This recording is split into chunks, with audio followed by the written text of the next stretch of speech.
Welcome back, world. You've entered the Shadow Nation with your host, Ghostman and Demon Hunter. Demon Hunter. I was just online polishing my chrome. Polishing? That sounds so dirty, man. Polishing it. Hey, special thanks to our homes, all our sponsors, Stitcher, Smart Radio, Spreaker, the world's listening. Are you? They want to know. Check them out, Spreaker.com, Planet Paranormal, Geeky Antics Network, Serious Geeks, Silly Fun, GeekyAntics.net, and of course our good friends out at Attentive Home Healthcare, AttentiveHHC.com, the SWL Project, Give, Share, Everybody Needs. Nathan. Love. Everybody needs that love. Check them out, the SWLProject.org. Welcome back to studio. Yeah. Sunday night. Sunday night, it feels so good, man. I don't know what. Yeah. I don't know what to do. I'm here. I'm jazzing. It's fun. I can smell fall in the air. You know, I was just trying to log in, Sean, to the Ghostman and Demon Hunter chat room. Yeah. Which, of course, people can find by clicking on our site. Clicking. Yeah. On our site and going to listen live. But I was trying to get to it through my Chrome on my phone, and it wants me to accept a new program where they would be able to track my statistics. Your statistics. My statistics. It's the and I'm shadow not government. Sure yeah. I like that. It's the shadow government. Yes. Well, what are you worried about? You're a radio host. They're going to track you back to your radio show. Well, I mean, honestly, man. Honestly. I mean, all those websites that we look at during the week, some of them are a little freaky, man. Well, they're all for show studies that we do. For show studies. Hey, have you heard about this? You know, I've heard about it earlier this week, guys, Shadow Nation. We are running out of bees. Yes, we are. Well, I mean, you know, what's going on with this, man? They're all over my house. We moved. We changed studios. They're all over the studio. Every time I go out, I've been stung like 3 times this year, and they've been stung in the last 20 years. I've been stung 3 times in the last month and a half. But for some reason. Are those bees or are those wasps? Oh, no. They're bees. The little, red and black. Are they honeybees or are they... How do I know? I didn't stop to ask them. They had their, black and yellow and... The bees. Were they fuzzy or were they like sleek and No. with hard shells? I know the difference between wasp and the bees. These were bees, bud. And they're pretty good sized bees, too. Maybe it's because the studio is out back of a golf course. Maybe they're something about the treatment of the lawn or something of the golf course. I don't know. What do you think? You got to remember this time of year, too. Mm-hmm. They're just about ready to go, tuck themselves away for the winter. So they're really struggling to get as much food in as they can. Yeah. What color is your house, Sean? White. Okay, white's not bad. I have people during the summer. I inspect people's houses and treat for wasps and that kind of stuff. Mm-hmm. And I'll always get this phone call going, "We have wasps crawling in our house," and they'll send me the address. Yeah. But I don't even have to look for the address. I'll just drive down the street and look for the yellow or light tan house. Yeah. And I guarantee you that's the house where the wasps are crawling in. That's crazy. They just love yellow and light tan houses. No. And wasps, man, their sting is worse. Their name, wasp. It just hurts worse, It hurts. I remember when I was a kid, Dad, we used to go to church a lot. Dad did a lot, and he was heavy into all the stuff in the 80s. Remember when, Ozzy was biting off bats' heads and dripping blood? That was an accident. Yeah, absolutely. It was, and Gene Simmons had the tongue with the blood coming out, and everybody believed. And I remember going to school, and I love my dad. I'm proud of him. He's very strong in his convictions. And I remember Wasp, the band. Remember the rock and roll band? Wasp. Right. They were playing Market Square Arena, which in Indianapolis used to be our big place where our professional basketball team, the Pacers, played. And Elvis performed. His last performance was at Market Square Arena in downtown Indianapolis off Market Street. And I was on the bus the next day, and the kids had a newspaper. Don't ask me why 3rd, 4th graders would have a newspaper, but there was one on there. I don't know if they got it from the bus driver or what. But on the front page was a picture of a bunch of people standing there, and it was my pop. He was standing out in front of Market Square Arena with a bunch of other, folks picketing. And Dad's sign, because I'm sitting on the bus with all these kids, man, with their blue jean jackets, with their, ironed on Metallica and Wasp and Motley Crue patches, and they all smell like cigarettes because they're stealing them from their old man and smoking them at the bus stop. And I'm sitting there in my khakis and my nice shoes and stuff, and here they show a picture. It says Danny Burris, and it shows a picture of my old man wearing a scarf, a hat, a jacket, and holding a gigantic sign that says "Wasp. We are sexual perverts." Trying to get people to go away from. Oh man, oh Dad, I love you. He made life so much easier for me trying to fit in. Love you, Dad. I love you. Love my old man. That was his conviction, though. He thought Wasp was sexual perverts. Maybe you look them up. Maybe they are. Did you ever track Wasp? Let's see what happened to Wasp. Maybe they turned into sexual perverts. They were a hair band during the 90s or 80s, Sean. Of course they were sexual perverts. Safe to say. Let's see here. I don't know. Whatever happened to Wasp, the band? Anybody in chat, tell us. I can't tell because I can't get in because my Google Chrome is polishing. Oh, my God. Did you go ahead and accept and tell them they could spy on you? No, I will not accept that. Huh. Hey, by the way, going back to that comments about the bees you were saying before, a lot of people often quote Einstein as having said, if the bees disappear off the face of the earth, man would only have 4 years left to live. That's bad, right? But that's actually never been able to be proven that Einstein actually said that. What they do believe Einstein said is if the bees disappeared off the surface of the globe, then hundreds of thousands of plants would not stand a chance. They would not survive because without the pollination, they would not be able to grow. But there are other pollinators out there as well. So there's hummingbirds, there's butterflies, even wasps do pollinate plants. So yeah. I don't know. Well, maybe we're saved then by the hummingbird will save us.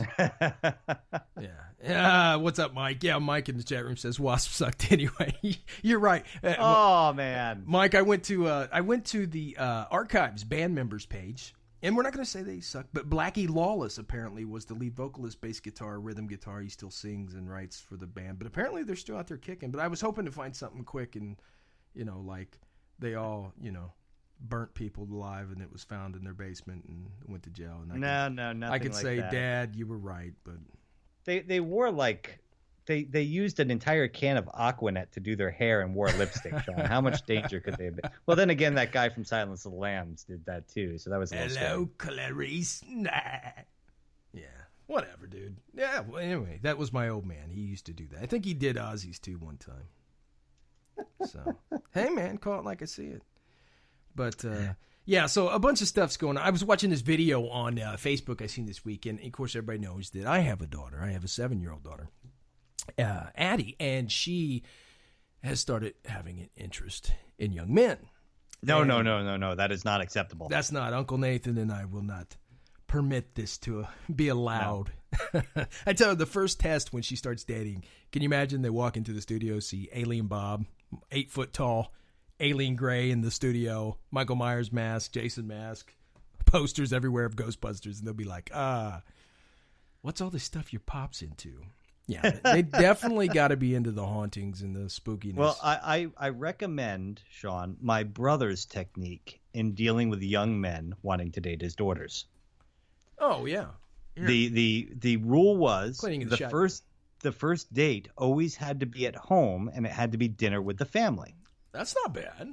And the boy had to come early so he could help my brother cook. Right. This allowed my brother to get to know him and also allowed the young man to learn about my brother's ability and affinity for knives. Right. Up your butt, Joe. You talk to a young man about how what his plans are to do with your daughter while you're chopping a carrot in front of him, and suddenly he has a whole new respect for the father. What did you do for a Klondike bar? Yeah. Yes. Yeah. Anyway, we started talking about that, and it was just, I seen this video, it caught my eye, and there's a guy, and he's sitting on the couch, and he's cleaning his gun, his daughter opens the door, and she's come home from school, and she said, Dad, my boyfriend, I want to introduce you to my boyfriend. He says, who? She says, my friend. And he pops the gun back, he clicks it, and he says, is he here? She shuts the door and says, no. He goes, okay, baby, lock the door. There's clowns and ISIS outside. It was great. But, he was in there cleaning his shotgun and his handgun. It was epic. Clowns and ISIS. They're everywhere, man. They're everywhere. Yes. And it's important to always have a gun being cleaned on the table when a young man comes to call. It's I don't know, but our nation is going crazy right now. The world's going crazy, man. There's a clown craze, and I haven't heard about it anywhere other than the United States. We're that cool. We're that cool that we have a clown terrorizing group in our country. Nobody could say that ever again. Ever. Well, terrorists never like to show their faces. They are a bunch of clowns anyway. And a couple of them been getting shot to death, I guess, out there playing around. Yeah. The clowns? I know they've been being chased by cops. We've discussed that. Well, yeah, and there's more to it. There is. Tell me more, Sean. You heard that music, guys. That means it's time for the Shadow Nation's News Hour with the GhostMan&Demon Hunter. Right, Nathan? That's right, folks. It's GhostMan&Demon Hunters in the news. That's weird news that we pick right out of the paper because we like the titles. Of course, we haven't read the stories yet, so we make a lot of mistakes. Every time we make a mistake, you take a drink. That's the G&D drinking game. Of course, we are recommending that if you are listening to the show while driving in your car, that you do not play the G&D drinking game. We will not bail you out. And if you have anything important to do this evening, we recommend, please, listen responsibly. We were talking about the clowns, though, right? Yes, we were talking about clowns. We should probably try to go into a clown-type story, then. Did you find any clown-type stories? Because I did not find any. You know what? It's funny, Nathan. I found it just for you. And I'll start off tonight with the Shadow Nation news. Please do. News for and by people in the shadows. I don't know. Something like that, right? Shadow Nation, shadow people. Anyway, we probably need to talk about that a little bit more with the listener base, what we're doing there. Yes. Yeah. Well, let me try to pull up this story, Nathan. It's pulling up right now, and actually it comes from our good friends at Navigation News and iHorror.com. Authorities across the U.S., Shadow Nation, issuing a warning to citizens buying Halloween clown costumes. You didn't hear about this? I did not. Jesus, man. I could save your life. Nathan and I could be saving Please, because I was going to be a clown for Christmas, obviously. For Christmas? For Christmas. Holy clown, Christmas, man. Anyway, a few twisted scumbags have ruined it for the rest of us on this Halloween. Or if you happen to suffer from, oh God, here we go. Get ready. Ready? Colorophobia. This is probably drink, folks. Yeah, drink up, guys. This is probably good news for you, as you may or possibly may not be aware of the recent threats that have spread all across the United States involving some highly likely sick individuals wearing clown costumes, roaming about wooded areas attempting to lure children towards them. The trouble first started in South Carolina, as Nathan and I covered that in previous weeks. You guys might remember. And has quickly spread over the past month to at least 15 states across the North American map. The latest clown threats range from reports from attacks from a man dressed in a clown getup in Ohio, as well as witnesses spotting one wielding a kitchen knife in the streets, to an incident in Pennsylvania where a 10th grader was fatally stabbed after a fight with someone wearing a clown mask. I didn't hear about this one, Nathan. I did not. A 10th grader was fatally stabbed after a fight with someone wearing a clown mask, and reports of clowns chasing children in the streets, hurling objects at them. Anyway, and it says, this is way out of hand. I would agree. And then it's got a big creepy clown picture, and he's pointing to you going, come here, come here. Anyway, no thank you, Mr. Clown. According to the reports in several states, authorities are taking this matter very seriously and have issued a warning to those who plan on dressing up as a painted nightmare this Halloween. As a matter of fact, they're recommending you scrap that idea altogether, Nathan. That's right. I recommend you scrap it. Yeah. Pasco County Sheriff Chris Noco in Florida, drink up, guys, in Florida, recently spoke with his local news station, issuing an advisory for anyone even contemplating a clown costume this Halloween. Here's what he said. People are fed up. They're tired of seeing demonstrations and riots. They're sick and tired of terrorist threats. Now they've got to deal with these damn clowns things going on. I got to read that again. Now they've got to deal with these damn clown things going on. I agree, Sheriff. They're saying if one of these clowns comes onto my property, they're going to get shot. The kids who think, hey, this is just a joke, I warn you, Don't get caught up in this movement. I didn't know it was a movement. All you're going to do is get yourself hurt or get someone else hurt. I would highly recommend do not use clown outfits as your preferred choice. Go with something else. To be perfectly candid, the authorities have a valid point, and the concern for citizens' generally well-being is certainly solid. So if you plan on dressing up as Pennywise or nabbing a Rob Zombie 31 mask this year, you may want to reconsider for safety purposes. And then someone says, may I suggest the Trump mask? Holy hell, that thing is stuff of nightmares. Yeah, that's great. Thanks, iHorror. Anyway, yeah, that's actually you could go as Hillary, and that'd be. But anyway, Well, then you might get shot as a clown. Personal opinion, folks. Personal opinion. Don't go. That was perfect. The hate Thank mail you. comes rolling in. Thank you. Oh, it's beautiful. Don't you dare try to stifle me. Either way, I'm not thrilled. But okay, Sean, I guess we all remember those Monty Python skits where somebody gets hit in the face with a fish. You mean to tell? Do you mean a coconut can migrate? Certainly not. Well, apparently, God is running around smacking people in the face with fish now. Yes, God. Yes, God, it's me. Yes. Nathan, don't hit me with a fish. Mysterious catfish falls from sky and hits woman in the face. Oh. It's a bird, it's a plane, it's a fish. A Philadelphia woman says she was knocked to the ground by a 5-pound catfish, falling from the sky that struck her in the face. Serves her right. Lisa Labrie was on her way to the Labor Day exercise class near Philadelphia Museum of Art when she was suddenly slammed in the face by something, Labrie told the Philadelphia Inquirer. It was like, wow, I was freaking out, she recalled. Several news outlets surrounding have a drink, folks. Several news outlets suggest that the 16-inch catfish fell from the grasp of a bird flying in the sky above. Labrie suffered a small cut under her left eye. Oh my God! And some swelling from the flying fish. She was also hit with a distinct odor. I smelled bad afterwards, she told CBS Philadelphia. Good morning, ladies. I smelled disgusting. Oh, it's terrible. Of course, nobody wants to be smacked in the face by a fish falling from the sky. Why not? But Labrie, at least, is making the best of it. Yeah. It could have been much worse, she told the Inquirer. Yeah. It could have been a child. She could have got hit by a child falling from the sky? Yeah, child could have. What if it had been a child? It was not a fun experience, but there are some worse things that could have happened. It's probably one of the strangest things that ever happened to me in my life. She should hang out with us more often, Sean. More stranger things like that. I shot my eye out. We hit people in the face with fish all the time. What happened to the good old days of humor? I mean, somebody got hit. That was people bought rubber fish to hit people with. Remember that? Yeah. Oh, yeah. I mean, I would die for something like that to happen. While we're doing one of our stage things, when we used to do stage shows, if a fish would just start flying, I would claim it. I would say, yeah, we did that. Thank you. Thank you, Huffington Post. That was a good story. Yeah, that was good. Thanks, HuffPost. Drink twice, guys. Anyway, I'm up next, yes? Go ahead. Mother, are you ready for this one?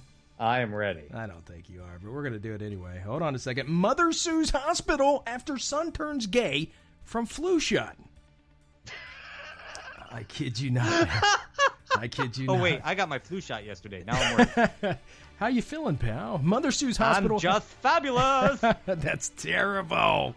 Don't do it. Don't do it. Mother sues hospital after son turns gay from flu shot. Thanks, viralwhatever.net. Oh, that viralfeed.net. Thanks, guys. Anyway, San Francisco, Andrea Benetti, drink, the mother of a 16-year-old teenager who recently received a flu shot at San Francisco General Hospital, is suing the hospital after she noticed extreme changes in her son's sexual preferences.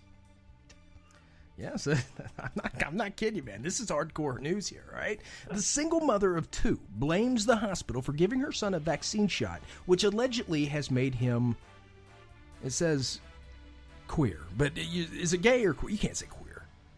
It's what it is. Well, if it's in the paper. It's in the paper, guys. I can't help it. I don't agree with it, but who knows? I don't know. My son was perfectly normal before the shot, she told reporters. I don't have a problem with other people being gay. Don't get me wrong. But he's my son. That doesn't sound bad. Andrea Bonacci. That's what the mother said. The doctor told me. Oh, drink up, guys. Bonacci. Anyway, I could be wrong again. Drink up. The doctor told me there could be some secondary effects to the shot, either fever or make him short-tempered for a few days. But they never told me he'd turn gay. She explained, visibly furious over the whole affair, Nathan. She's very... Well, I think it was really just a short-tempered thing, Sean. I think that, she turned him gay, and then the shot made him short-tempered, so he didn't mind showing her that he was gay. I think that's what... It's all her fault. Says the young teenager's 83-year-old grandmother, Fidelia Benici, drink up, guys, bears witness to the tremendous changes her grandson's personality has suffered since the vaccine shot. Yeah, and it has a very distraught grandmother on the front page. Number 3, from the quarterback to the cheerleader, he had been going out with this beautiful young Italian girl, good job, pal, for the past 2 years. They were such a cute couple. She remembers visibly distraught. Anthony used to be such a good boy. He came to church every Sunday with us without complaining, but now since the vaccine shot, he is barely recognizable. I wish he had never left for the hospital. It's all the makeup. She says she wishes that he would Don't you dare try to stop him. she's trying to snipe him. She wishes he had never left for the hospital that morning. She admittedly said in tears. In the weeks following the visit to the hospital, the young teenager has put an end to his relationship with his girlfriend of 2 years and has since then, well, they didn't tell me it was so serious, like 2 years. 2 years, and has since then started to dress in feminine ways. And his family believes he is already in a relationship with an older man. You've got to understand, Shadow Nation, Nathan. You got to understand. I have nothing against being gay at all, explains the mother. But my son was 100% normal before. He was the leading quarterback before he quit his high school team 2 weeks ago. Now he's the cheerleader. He quit. This is crazy. Listen, that's where it's going. He quit his high school. He was the head quarterback. He quit his high school team 2 weeks ago, and I caught him red-handed wearing cheerleader clothes. Oh man, this is shit. This ain't real. This can't be. Anyway, she caught him wearing cheerleader clothes the other day. It's like God has punished my family, she says. Or something. Oh my gosh. Yeah, she says, or something. She's angry. I can't imagine. I'm not reading it. This is crap. This ain't real. This can't be real. Yeah, thanks, viral feed. That's why you don't believe what you read, guys. You know what? That woman needs to be hit in the face with a fish. What do you got next there, bruh? Bruh? That's what the kids are saying brother. now. How was Exorcist this week? Oh, man. I'm telling you, I've said it before. You can't remake classics. You can't remake Jaws. You weren't happy Exorcist. This week? I was not, sir. I was skeptical. Happier with this week than I was last week. Last week had the terror, I talked about this earlier today. You go ahead and say what you're going to do, and I will come back with my rebuttal, sir. No, I want us to talk back and forth on this because I was watching it this week. And I was a little like I told you, the end of last week, I felt a little let down. I felt like they were jumping the shark way too early in the series. Yeah. And this week I came into it thinking they've got to mellow it out a little bit. If they go that deep that fast, this can't last. Right. And it rhymes. Watching it, I was sitting there going, this is awesome. I'm liking the subtlety of this. I'm liking the fact that one of the priests who is the real exorcist seems to have lost his faith and so no longer has, power over demons. I'm enjoying the history into his life. I'm enjoying all of this stuff. And then at the end, you find out there's an army of demons ready to take over the world. Yeah. Yeah. Well, it's definitely going in an interesting direction. I'm just this whole build up, and in the last 30 seconds of every episode, they're going to give us some enormous shocker. I'm not thrilled with, but I did like this week. I liked the subtlety of this week's episode. Right. And can I just say the whole thing, the good versus evil, man versus devil, the fight from within, the battle for the soul, the imagery from the Exorcist movie, the old Father Dyer, Father Dyer. Marin, Father Marin, standing on the street lamp and the light shining down with the little girl's image, and ooh, it's creepy, right? Yeah. And it wasn't so much the person, not the shell, not the vehicle that the demon possesses. What, to me, even with all the ghost stuff we do and the places we go, the fear for me doesn't come from the human, but the fact behind what it is that is possessing. A demon is an entity, a thing that has never existed in human form, has never have lived on this planet as we know living, right? It's in the cosmos. I'm okay with you there. I'm going with okay. So the ancient strength and wisdom and wickedness, if you will, of a demon, and I'm not putting them on a pedestal, they can kiss ass, but what I'm saying is the ancient awe, if you get what I'm saying, to stand before something and do battle with only your book and your faith, that is what scares the dragon, the unholy three-headed dragon, the beast, right? We deal with idiots every day that may or may not be possessed, that are out cutting people's limbs off and killing, and idiots and kill this and that and blah, whatever. It gets old, you sweep it away, and it all gets better, and then it comes back every 100 years or whatever. But you've got to remember, Sean, it's the ancient. We just can't go around expelling demons anymore. These are no longer considered demonic possessions. These are considered undocumented demonic Americans. Mm-hmm. So that's crazy. They haven't been vetted. Apparently, heaven's not doing its vetting anymore before it lets people cross the veil. But no, what I'm saying is, you get what I'm saying. It's the ancient evil. And you as a human, a mortal that is lucky to live 100 years, lucky to live 80 years anymore, standing before this massive being with all its wisdom and evil and wickedness, that is more terrifying to me than seeing I get that, Sean, but people creeping down the alleyway with knives.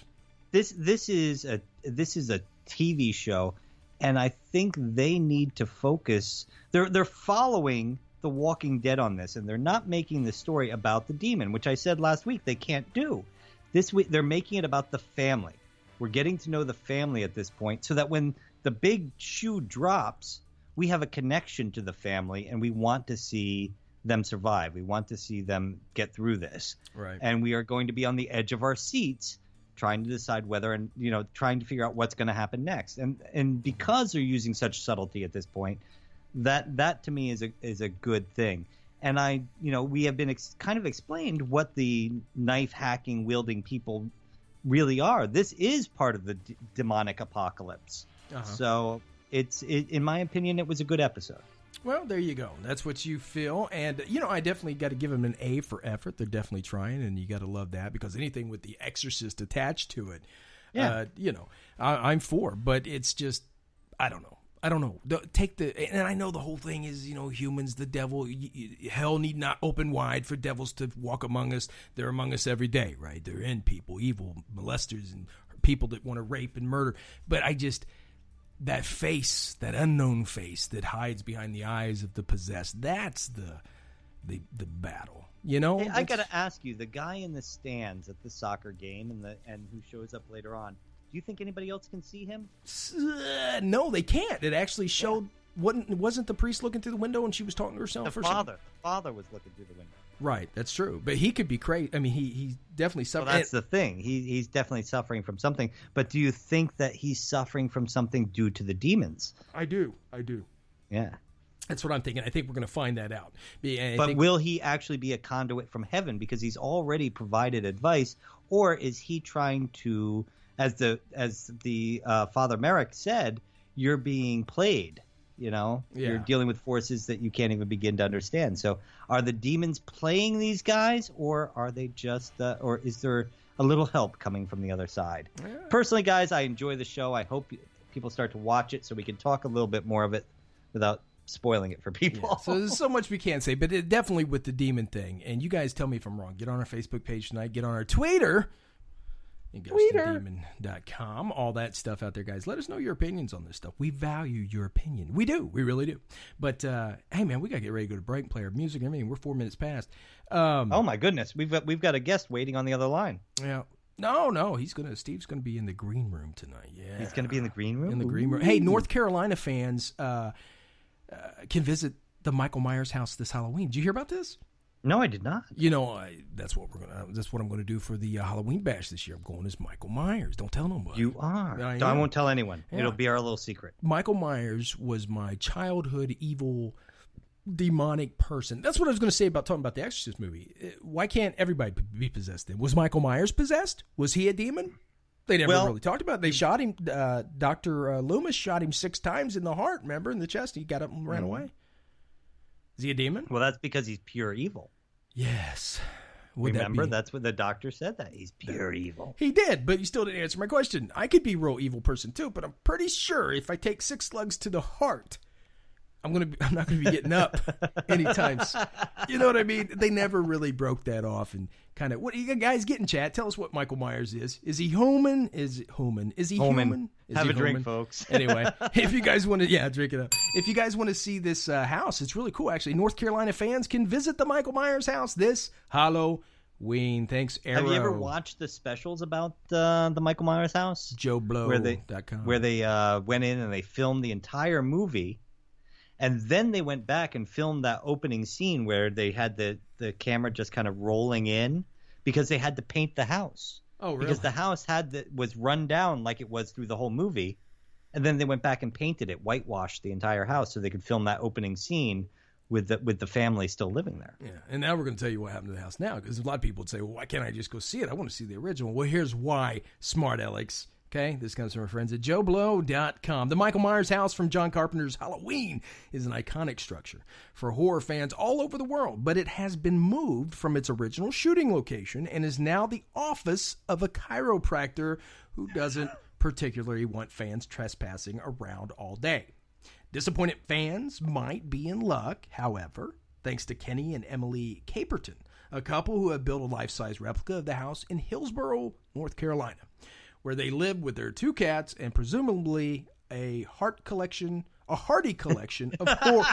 of horror DVDs. A heart collection. That would be better, wouldn't it? Collection. That would be really bad in the Michael Myers house. Yeah, you can go there and visit their. Besides, do you really want to go to a chiropractor where like your back gets cracked in the house where Michael Myers? I would do it every day. I would come out with my Myers mask on and be like, "Who's ready for an alignment?" I would do it. I would. Anyway, screw them. In addition to cake, food trucks, and a visit from the big man Michael himself, the event will be hosting a double screening of The Mutilator with director Buddy Cooper and makeup artist Edmund Farrell in attendance. And, of course, I don't get this one, Halloween 3 Season of the Witch, which on my end, not arguably, is the worst of the Halloween franchise, Season of the Witch. It's good, but it has nothing to do with Michael Myers. No, it really didn't. And it was... I think it was their attempt, wasn't it, to get away from Michael Myers because they didn't have the rights or something at that point, and yeah, I think they were trying to continue the franchise without Michael Myers, which now that we look back on it was a really bad idea. Yeah, that's what they said. You know, they're hardcore fans for picking that one out of the franchise. Well, it's probably the only one they could afford to get the rights to play. Anyway, you guys can go out there. You can check their official website, guys. It's October 31st, 2015 is when they do it. Movies, bonfires, tricks, treats, food trucks, and the Boogeyman. You can check them out, guys. Just Google 7th Annual Halloween Bash at the Myers House in North Carolina. There you go. There you go. That is that, my friend. I would love to go out there just once. It'd be interesting. I could drive down there. It's probably about North Carolina, that area, North Carolina, probably about an 8-hour, 9-hour drive for me. You think so? Yeah. I don't know. People tell me it's a 7-hour drive, but you know what? You get stuck in the traffic in Washington and forget it. You know, Nathan, we never did this tonight. We're so off our game, guys. So off our game. Anyway, tonight's guest. That's it. Oh, you did it almost perfectly. Almost perfectly. Let's figure this out here. Who is tonight's guest, Nathan? Anyway. Hey, you... I can't hear a word you're saying. You can't hear nothing? Now I can. Can you hear me now? I can hear you now. What about now? Anyway. Weren't you the guy who used to say, "Can you hear me now"? No. I'm now with Sprint. Tonight's guest, he's a Canadian, which that's wrong. He's an American actor, best known for his role as... Well, wait. We've had so many Canadian actors. Which one do I have here? He's an American actor. I'm looking for an American actor. Oh my God, which one is... Okay, here we go. Tonight's guest is an American film actor, director, writer, known for his roles on the silver screen smash hits like James Wan's... Ready? I've messed it up enough. James Wan's Insidious, The Conjuring, and Flight. His work on television ranges from AMC smash hit The Walking Dead to the epic Cinemax HBO series Banshee. Graduate of the North Carolina School of Arts, tonight, Mr. Steve Coulter stops by the Shadow Studios to chat it up with your Ghostman and Demon Hunter right here on the mystifying Oracle Radio, Shadow Nation. Yeah. That's right. I guess we got to go to break now, huh? We're just kind of... I guess so. We're just kind of sandbagging. Is he in the green room yet? Yeah, Steve did. He just pulled up out front, so we got to Okay. get ready to do this. Anyway, guys, each week on this show, we play a new band, an independent band, one we know, we love, we support the little man on the show, Nathan. We do. That's what I heard anyway. Guys, we got to go to break. You already heard tonight's guest. Finally, that should be a great one. But the name of tonight's band is Red This Ever. Name of the song, Nathan, I Like Halloween. I like Halloween. You do? I do. I know. I'm not. I know you. I know that's hard to believe. I hate Halloween. That's my worst season ever. Halloween. I know. Season. I think I'm going to be a Jedi this year. Are you going to do a Jedi? I'm thinking about it. I mean, it's either that or the War Doctor from Doctor Who. Ooh. But then everybody will just think I'm wearing a big brown leather coat. Nah, they'll love you. You'll be great. Anyway, Demon Hunter, GhostMan, Shadow Nation. This is the band Red This Ever. Name of the song I Like Halloween. We'll be right back. I like Halloween.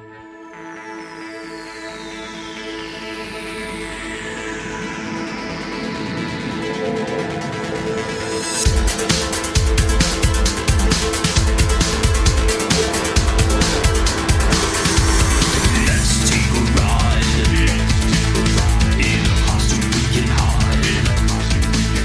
It's a holiday on.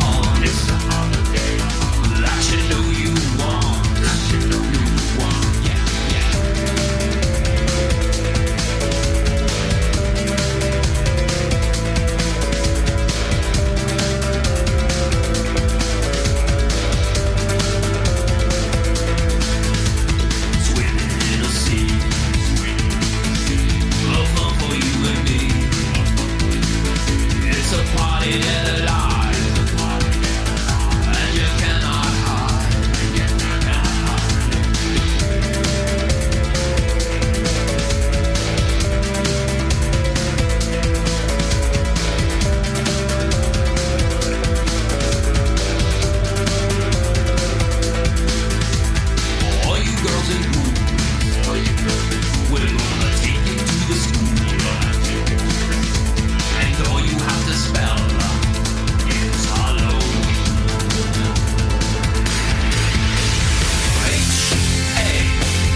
this is Dan Aykroyd, also known as Dr. Ray Stantz, Ghostbuster, and you are listening to Ghostman and Demon Hunter, the Ghostman and Demon Hunter show.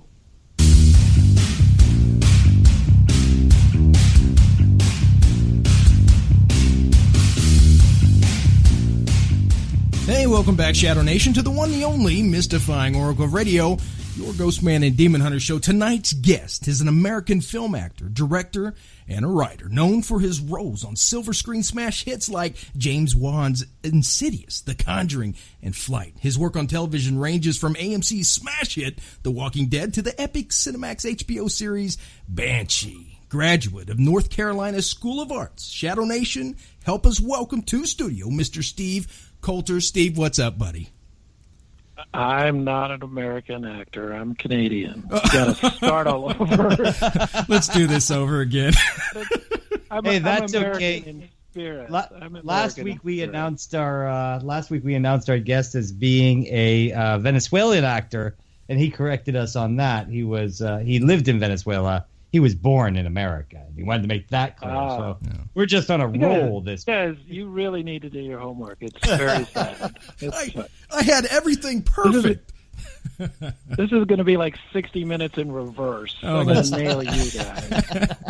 Tonight's guest is a Canadian film actor. So it's going to be like every show. Okay. That's right.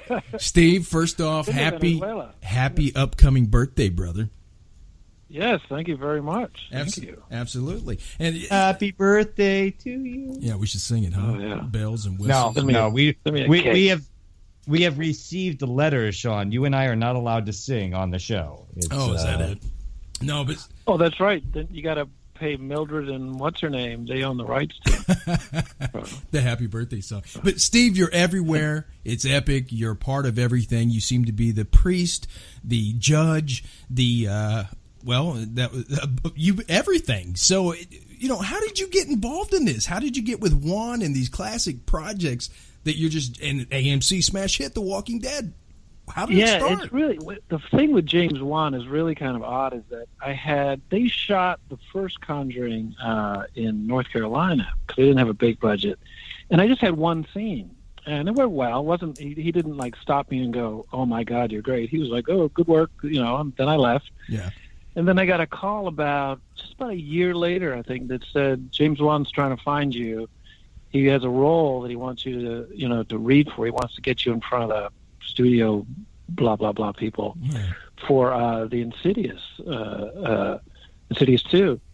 And so I did that. And then he's just so loyal. I think I've done 5 things with him in like 3 years. He's just so...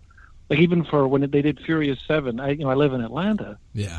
And he just sent me an email and said, "We're going to be shooting Furious 7. Do you want to be in it?" I was like, "Yeah, okay." Maybe I just played He actually had 2 roles for me. Right. He said since they're both small, he felt bad that they were small parts.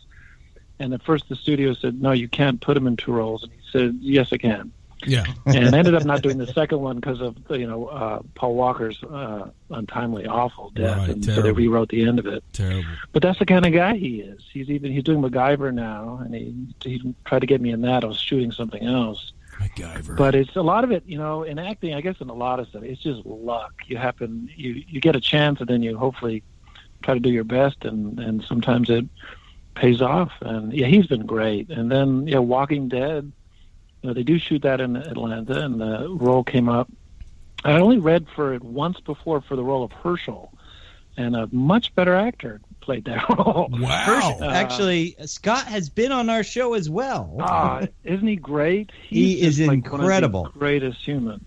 And it was a really funny thing that happened when Scott came on our show, because he came on the show the night that his character died.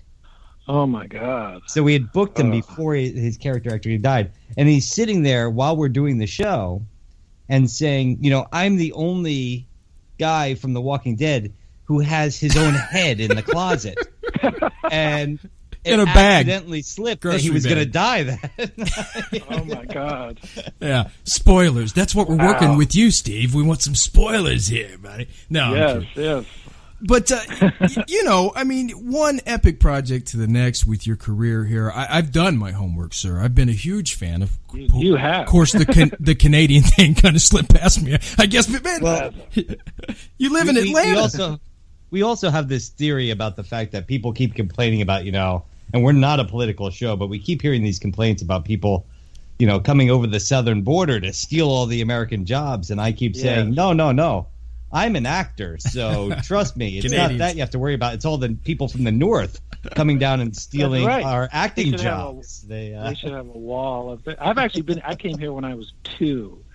So I don't know anything about Canada. I've just clung for some reason to my citizenship, which may come in handy on November 8th. No, that's another half hour. You might have to tunnel under it. But Steve, that brings up a good question. Why is it like X-Files, all the guests we've had on and stuff? A lot of the film industry now is heading. Or they're filming in Canada. Is it a union thing or money? What is it? They do. Partly, it was like in the 90s, there was a ton of production that went up there because it literally was just economic because the Canadian dollar was like, worth half of what the dollar was. So they just went up there a lot. Right. Then, actually, a lot of that production has actually come to Georgia because Georgia has a 30% tax incentive. So that's why all the Marvel films are shot here now. Yeah. There's usually about 40 things filming here. It's like Los Angeles. There's all these location signs everywhere. But yeah, it's always they go where they can save their money, and that's why a lot of stuff went out. Yeah, X-Files, a bunch of stuff went to Vancouver for a long time. They still shoot up there because again, it's depending on the value of the dollar. Right. I guess they go up there, but they like it here because the airport and Pinewood Studios. Opened up a big 22-stage studio here, which is that's where Guardians of the Galaxy 2 shot here, and Ant-Man and Captain America. Oh yeah, it's crazy. Well, I find it interesting that the studios all go where they can save money. Because Sean and I have worked in television, and we're supposed to get a portion of the net, and there's never anything left at the end. It's No, you got to get that a portion of the gross. The net disappears. We needed Steve to be our agent on there. That's one of the things in my homework I found. One of the most successful actors in the world. They have you listed on there, Steve. One of the really? Yeah, gross income. Really? Yeah, you better have him shut that down, man. I gotta check. I gotta call my accountant. Yeah, that's good to know. People are going to be looking for ransom. On me. They're going to want to kidnap you. Apparently, per job, you're like the bigwig. Yeah, what's going on here? Well, that's good to know. If we go back to TV, you're our agent. It's fun to make a living, so it really is kind of fun to get to do just what you love. Right. And it's you always think that someone's going to find out because you don't have like a grown-up's job.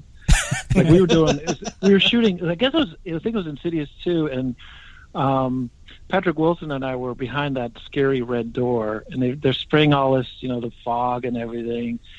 And we both felt like two 11-year-olds because he suddenly turned to me and he went, "Isn't this a great job?" Like, yeah, you just get to play pretend and ride horses and shoot guns and play. My daughter used to say, "Daddy, you just play dress up." Yeah. I was like, yeah, that's kind of what I do. I do feel like I'm going to be found out, and I'll have to go get a grown-up job in an office somewhere. But it didn't start like that. You had to work real hard to get there. How did it start for you? When you were a young kid, what sparked your interest in I did. art? I always pretended stuff. I was always, you're playing war and you're playing cops, and I played Starsky and Hutch and all this stuff. And then I was very, very shy. I was like paralyzed with shyness. But if I did a play, I think in junior high or something, and I went, oh, I like this. And for some reason, I wasn't shy doing that. And it was like one of the few things I was good at. I was also a cartoonist, but I couldn't figure out how to make a living doing that. And ended up going to acting school, and then I went to New York for about 7 years. And part of that, it's the only thing I really know how to do. And I really love it. And it just, the first 10 years, I drove trucks. I literally dug ditches. I worked in warehouses. I bartended. I was a bouncer at a folk music club. What kind of people do you bounce at folk music? Drunk women from Long Island. Let me tell you, you have not had a fight until you've had a fight with a drunk woman from Long Island. I don't know. I used to attend the bluegrass festivals, and I think I can argue that. There you go. Yeah, exactly. Yeah, I think we're talking about the same kind of people. Well, you think of folk music, good people, earthy, that they make love, not drunk war. People. There's a lot of drunk people. And they'd also tell me that the owner would come up and go, Steve, there's a woman with a butcher knife sitting by the kitchen door. Could you please go get rid of her? Okay. Yeah. I'll be right back.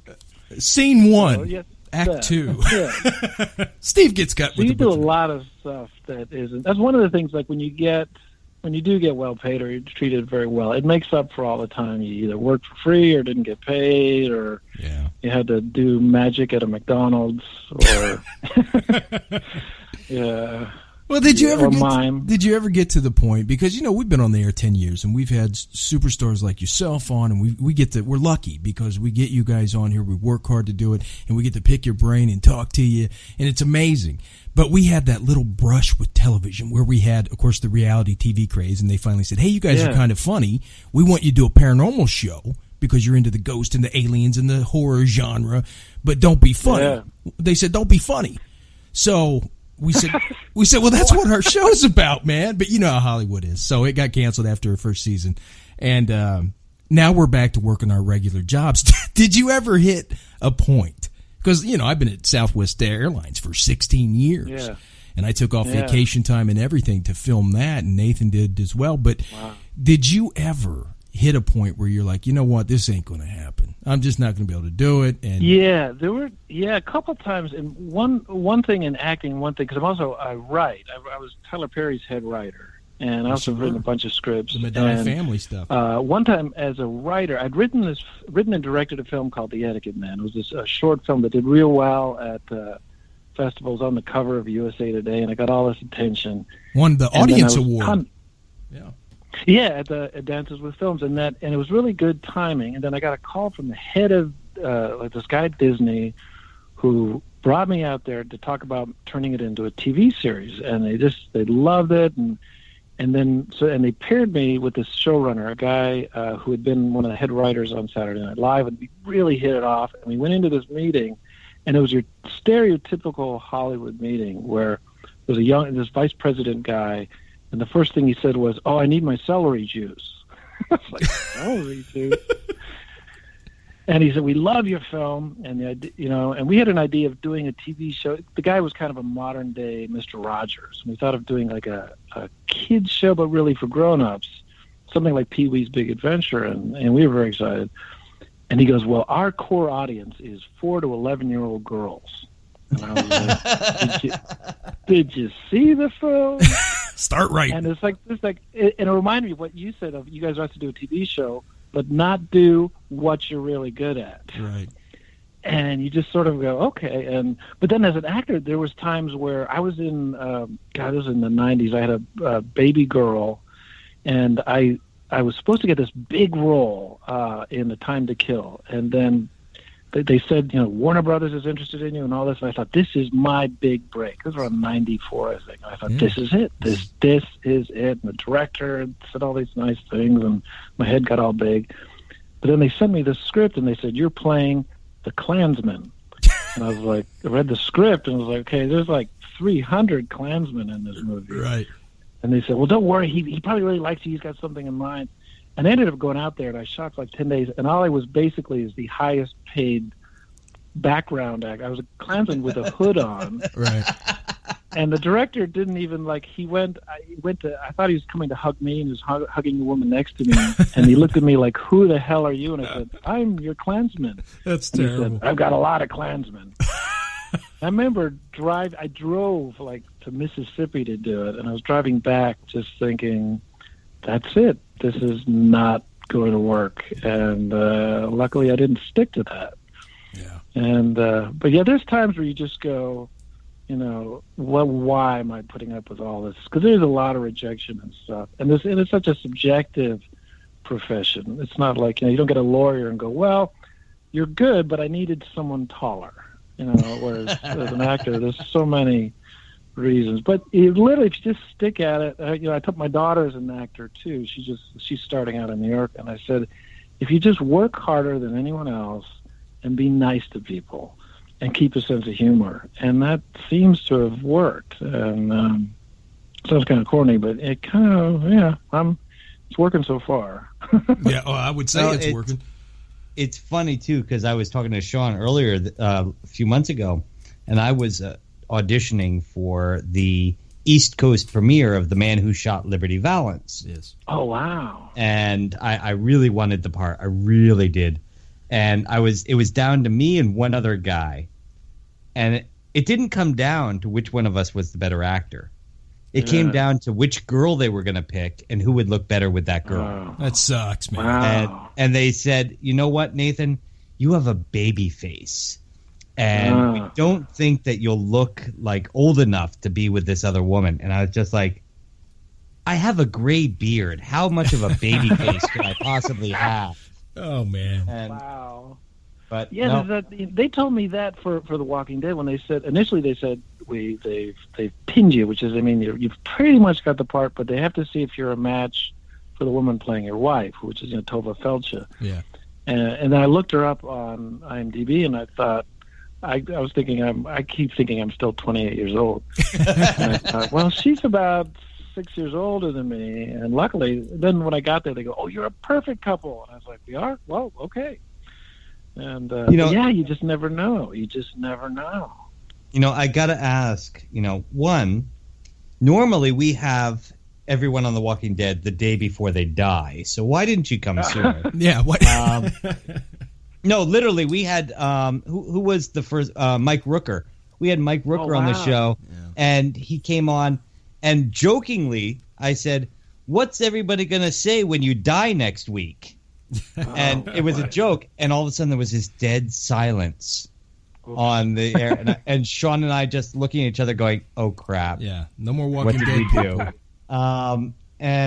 But since then it's been almost a curse. And fortunately, the gentleman, I can't remember his name off the top of my head now, which I'm a bad host, but who plays Aaron came on, and he didn't die. Oh, yeah. We keep sending him emails saying, "Don't die, Aaron." Right, he's a great guy. Oh, he is. And but you were on there, and everybody, I gotta say this, everybody just fell in love with you. Yeah. Because not just were you the reincarnation of Herschel. That's what it was. Yeah.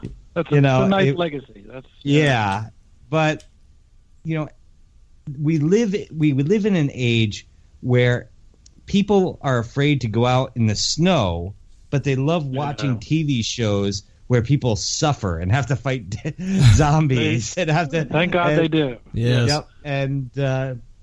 And your character was like the father figure that everybody was looking up to. And I have to say, as much as it hurt to watch Herschel get axed, I think it hurt even more to see you get axed because we didn't get to know enough of you on the show. Yeah, you just sort of get that.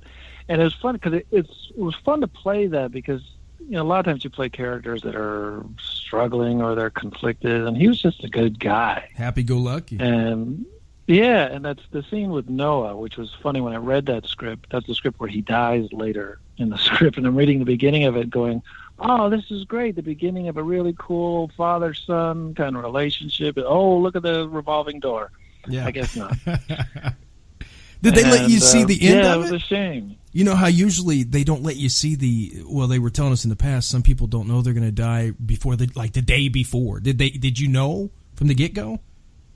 Well, I knew there's a couple of I got a call from Scott Gimple, who the showrunner, and I had a message that said Scott wants to sit down and talk with you, and I was that like, must be neat. the worst thing to hear on the set of The Walking Dead. Shit. Well, see, this shows how much in denial I was because I was like, "Oh, great, he wants to just talk about where my character's going," and then we played phone tag, and then I got another message that said he wants to talk to you about what's coming up in the finale, and that's when I went, "Oh man, I'm gonna die."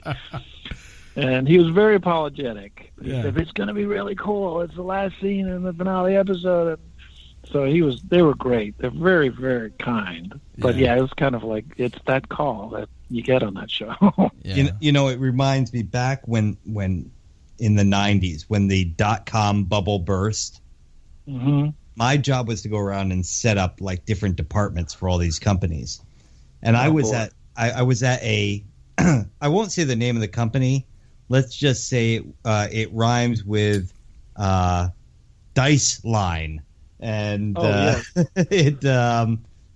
was in the office that day, and they were having this huge meeting, and they were going over all this stuff. And everybody who worked for the company was in this big hall, and they said, and due to recent drops in this and that and the other thing, we will be laying off 30% of the employees today. God. Please go back to your desk and see if you have a message waiting for you if you are one of the people who were. And I was just like, have a good day. I was just like, I'm standing in the back of the room going, wow, I'm really glad I don't work for these guys. Oh my God. And it was the bubble burst. They had to let people go, but it was just such a and when you have to do it in that scale. That's heartbreartbreaking. Oh my God. Yeah, and I felt for everybody walking out of the room, and I didn't see one person go back to their desk. Wow. How did you guys get into what you're doing? Nobody's ever asked us that before. Yeah, no doubt. 10 years this November was the first time we got asked that on the air by a star. Wow. Yes. Yeah. Well, Steve, it was crazy. I grew up here in Indianapolis, Indiana, on the south side of Indianapolis. Grew up in a spooky house, had weird stuff happening when I was growing up. So I was always fascinated all the way through college about the paranormal, supernatural, stuff like that. Huh. Then I would go places where people said the spooks were out there and all this stuff was going on. And I said, okay, I'll go see. And, I went out there and checked some stuff out. And then I ran into Nathan. Right, Nate? Yeah, what basically happened was Sean and I were both reporters on another radio show. And we were both kind of like called out on what was a vacation/working job in Gettysburg. Yeah. And we met up, and we were just sitting around in the worst little bar you've ever seen. Actually, Nate, if you remember right, we weren't on assignment for any show. It was the worst weekend of my life. I just found out I was going through a divorce. Young love, right, Steve? Young love. And this chick says, hey, man, I don't want to be around no more. I just don't want to be married. Nothing personal, right? So, okay, great. So I'm losing everything I built in my young adult life. And I said, you know what? My buddy from the radio show called and said, hey, man, let's get out of town for a while. Let's go to Gettysburg. I got a guy you should meet, and we'll all have some beer and just be buddies and go chill out. And then we went down there to this bar, right, Nate? Yeah, and I walk in. I've never met this man in my life, and our mutual friend has been building me up to be like this great guy. I don't know why. Yeah. And as I walk through the door, Sean gets up, runs over, hugs me, and says, "You're buying the next pitcher." That's right. And how sweet. That night we went out and we looked around Gettysburg, and finally we decided. And jokingly, I said, "You know what? We could do our own show," and so it was born. Well, and I think a lot of it, Steve, was because we didn't start getting guests like you. I mean, you have to build. You know what I mean? You have to, just like acting, you have to build you've seen the bio where I send the begging slip, I call it, where I send it to you guys. And I'm going, look who we've had, and we love you, and this is, and that's how it is, because you guys take this time out of your schedule. You're getting paid nothing to do this. You do it out of the kindness of your heart. Wait a minute. Oh, Sean, you forgot to send him the second letter. Just tell him you're doing it for free, Steve. The check's in the mail. I should have read that more closely. Remember, Sean, we're talking to the highest paid actor. I know. Do the math on that one. But I think that's why we wanted to do it too, Steve, because we have a dream about the supernatural and all that stuff, and taking it on the road, and we got close and stuff, and we wanted to interview the guys that we look up to, like you, that have been successful. Who are some of the first people you got? Oh, God. Mostly psychics and people that say they're pregnant with aliens, and you name it. And then we would get, little by little, we'd get a star on here, somebody that did the local play or something, like somebody local. And then, and we were really lucky that they loved coming on our show so much, because we have a different format. That they tell their friends, you should do this show. Yeah. Well, yeah, I'll do that, depending on how this goes. See, we better stop on topic. Steve, you're the great. I'm on the fence right now. Yeah, it's better to get better. No, but man, that's why it was. We wanted to get into your world for a while. Look, you started out. I love that. I love to hear the stories. Mike Rooker, now you, all you guys. Mike started out doing trailers. He was cleaning trailers, vacuuming up at night, and during the night he would. During the day he'd go wait tables. Then they would call, and he'd have to go do a small part somewhere. And then, like you just said, you had to dig ditches and stuff. You know, literally dug ditches in Georgia clay, no less. Oh my God! I have dug ditches. I know the pain.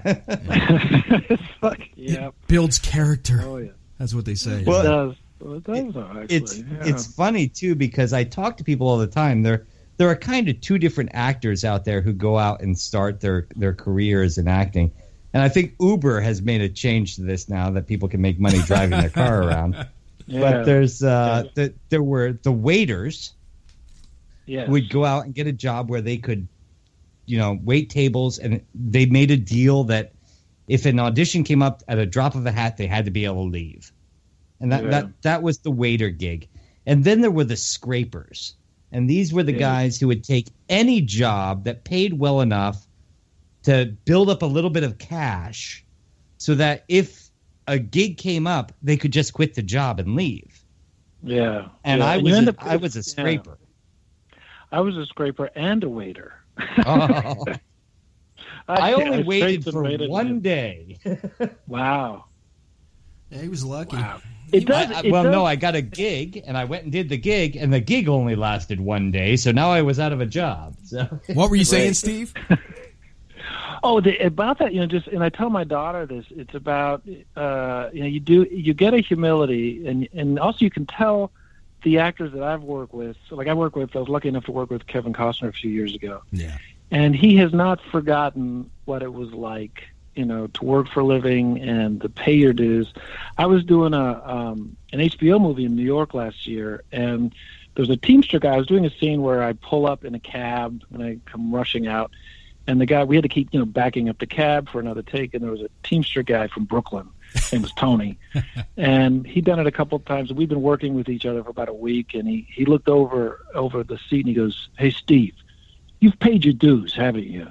And I said, "Yeah." He goes, "Yeah, I could tell." Yeah. And it's just, because of those jobs, especially on a film set, it is such a collaborative thing, and the crew, they're there before you're there, they're there after you're there. They bust their butts all day long, and you can tell the actors. There's certain actors that treat the crew sort of like, anonymous slave labor, and they don't last too long. And you gotta, it's especially as an actor, you're treated really, really well, and not so much in your early career. But, you're given a place to stay, and they drive you to work, and you get free food and M&Ms all day. And it's a pretty great job. And I haven't had much patience with actors that, I worked with an actor once that we had this, you get these incredibly catered meals. And she was like, it was after lunch, and she said, "I didn't really care for the lunch, did you?" I was like, well, it was a choice between, trout and prime rib. It was pretty good. What, no tacos? See, the first time Sean and I got our catered meal on the set, they served us literally on top of tombstones. Yeah. Wow. New Orleans. Yeah. We were out filming, and they were like, they delivered the food, and they were like, "Well, there's no place to eat. Go sit over there." And they were literally pointing at tombstones we did, for us Steve. to sit on. Yeah.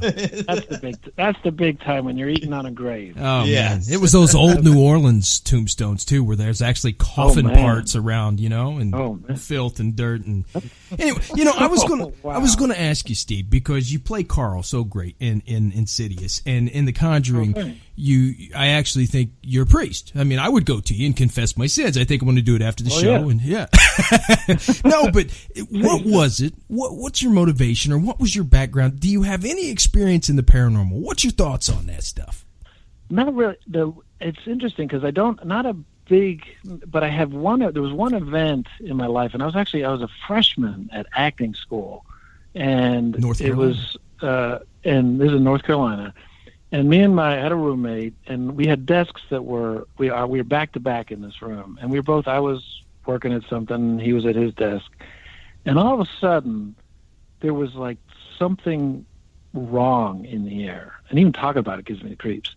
Yeah. It was if, it wasn't like I couldn't, it was a presence of just evil. And without even turning, he says, Steve, look at the picture of Sarah on your desk. I had a picture of my high school girlfriend. He said, just look at Sarah and think good thoughts. And I don't know what that was. It passed after about 3 to 5 minutes.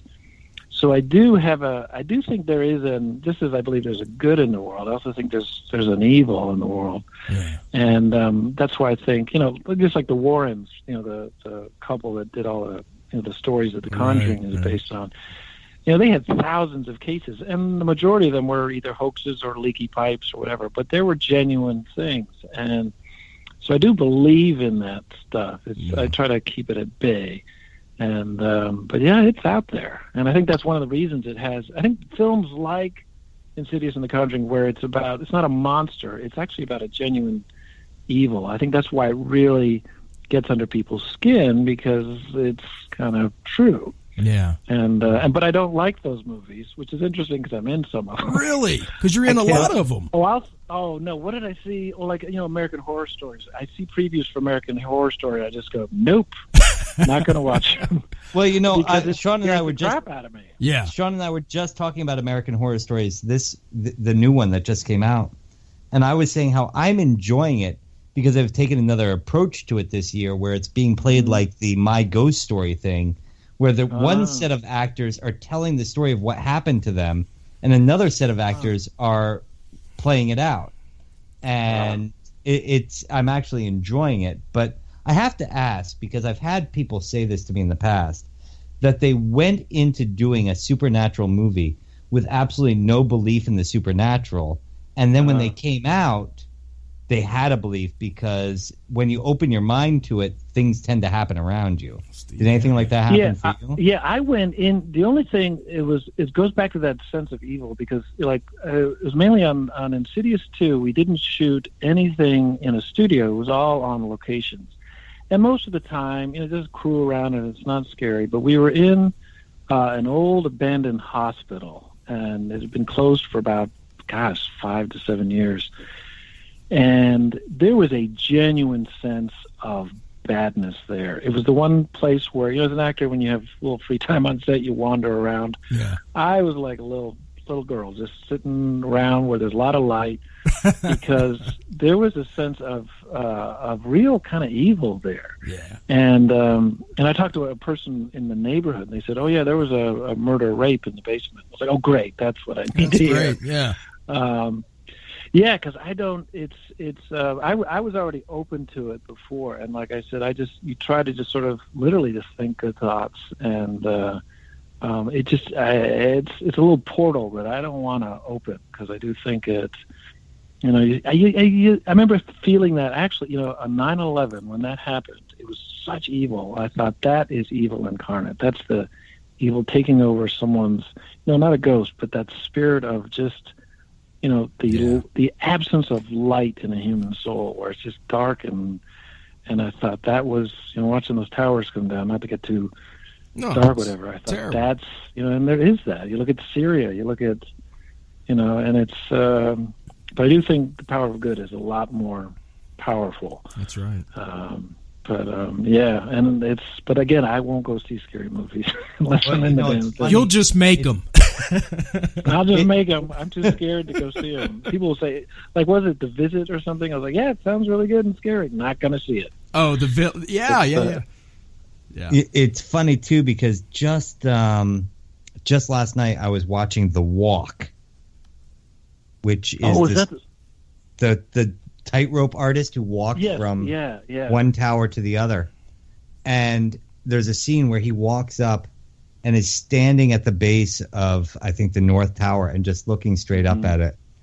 And he's talking about how incredible it is. And just a few years before 9/11, I think it was about 1998, I had done the same thing, walked right below the tower and looked straight up. And it was just so overwhelming. And when that movie came, movies don't make me cry. I started to sniffle and tear up during that scene, because I remembered those towers. And you're right. You just get this overwhelming feeling of, somebody took away something we loved. And Yeah, and it's really out there, and that's why I think we got. That's one of the reasons I say work hard and be kind to people. Yeah. Now that's what we're going to remember. We don't care if you're on TV. It's if you're kind. Well, don't say that. That's our whole business. Oh, sorry. No. We'll remember this radio show, Steve said. Well, hey, we can always put that in with Steve's voice. I'll edit it. But I'll remember this radio show, fellas. That's right. No, hey, Steve, I know we're keeping you over here a little bit. Hey, what is next for Steve's career? Because you got so much going on. I looked at your IMDb. I know you got a lot of projects in post-production. Yeah, everything says like filming or pre-production on there, man. Yeah. It's yeah. Well, I haven't done anything in the horror genre. I just finished doing a recurring role on House of Cards, which was a lot of fun. Because it's one of those shows. It was like Walking Dead. I've watched it from the beginning, and just like when I first did Walking Dead, my first scene was that sort of little cocktail party where all the main cast are there, and part of me, was like, oh yeah, professional actor, I know my work, but the other part was like, oh, there's Rick, there's Michonne. I did the same thing on House of Cards. I was like, oh well, man, look, there's the president. Oh yeah, what's her name? And that's fun. And I've got that. There's a HBO movie, the one I mentioned earlier, with it's Robert De Niro playing Bernie Madoff. And it's directed by Barry Levinson, who did Diner and Tin Men and all that. Right. And that'll be coming out sometime this year on HBO. Which one is that? That's not The Wizard of Lies. American right? Made. Yes, The Wizard of Lies. Yes, okay. Yeah. I'm actually looking forward to that a lot. Yeah.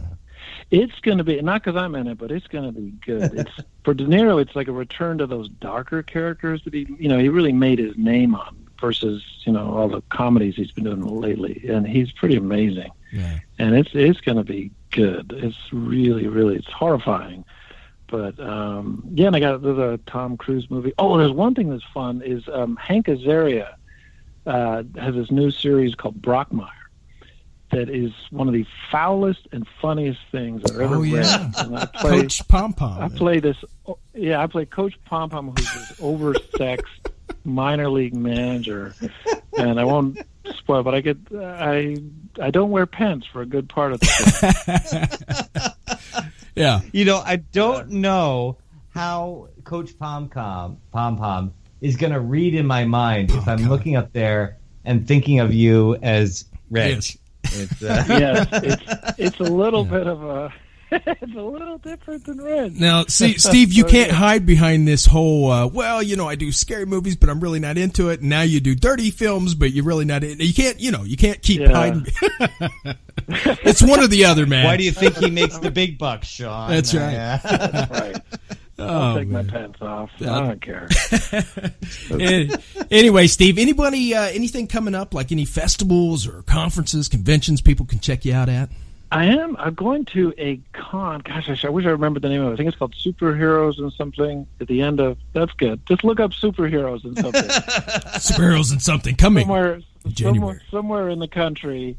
In the end of October. Yeah. I think it's the same weekend as Walker Stalker, so I won't be at Walker Stalker this year. I'm going to be up in New Jersey, and I'll try to put it out. I'm alternately good at Twitter. I haven't tweeted in a while. Tweet it. Tweeter. Oh my God. But I'll put it out. I'll put it out on my Twitter thing. Where do people find your Twitter? Do you have a page where people can find all your stuff and follow you? I guess it's what is it? Coulter, Coulter 28 or at Coulter 28. That's my Twitter. That's my Twitter. That sounds foul. You can touch Steven's Coulter at Twitter. That's right. Yes, at you Twitter. can. Anyway, Steve, you're amazing, sir. With everything you do, we love you and we support your projects. Could you stay on the line 1 second while we close this show? Yes, sir. Yes, sir. What do you think, Nate? Want to pay these bills? No, I want to stay on the phone with Steve. He's such a cool dude. I'm so glad we worked so hard to get him on. Steve, happy birthday coming up, by the way. Thank you again. I'm looking forward to the check that you're sending. Well, yeah. $2. Anyway, guys. You will get all the change in Sean's mayonnaise jar on top of the TV. Oh, excellent. That's it. The one, the only Steve Coulter, everybody. Insidious, The Walking Dead, And, of course, The Conjuring. Special thanks to all our homes, all our sponsors, Stitcher, Smart Radio, Spreaker. The world's listening. How about you? Spreaker.com. Check them out. Planet Paranormal, Geeky Antics Network, Serious Geeks, Silly Fun, GeekyAntics.net. Attentive Home Healthcare, AttentiveHHC.com. Good people ready to help the ones you love. AttentiveHHC.com. And the SWL Project. Give some love, share some love. Everybody needs that love. The SWL Project. I need love. Yeah, the SWLproject.org. From the haunted backroads of America, this has been another exclusive G&D Show interview. Don't go changing America. You know we won't. Demon Hunter. Because we love you. Night, guys.